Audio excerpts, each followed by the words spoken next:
Hey again, guys. I've already built this Dom's 1970 Dodge Charger RT and this Paul's 1994 Toyota Supra MK4. Check out the tutorials on my channel. But it wouldn't feel complete without another of Paul's iconic cars, the Nissan Skyline GTR R34 Nismo from Too Fast, Too Furious, which was released in 2003. Wait, what? That was 22 years ago?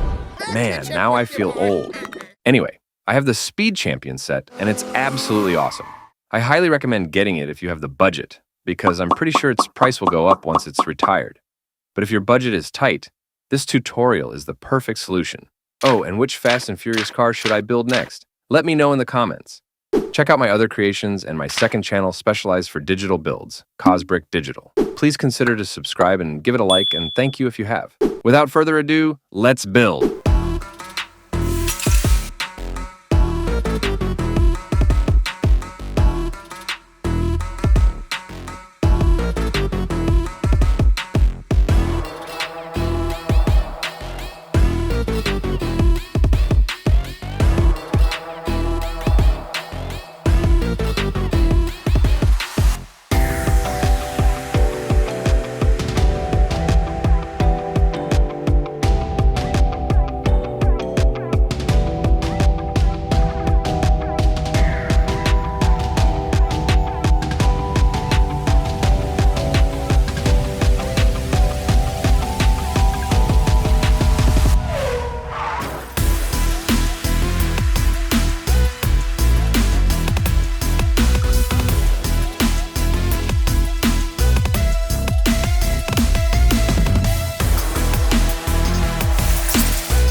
And there you have it. If you enjoyed this video, don't forget to subscribe and give it a like. Until next time, stay awesome and keep on bricking.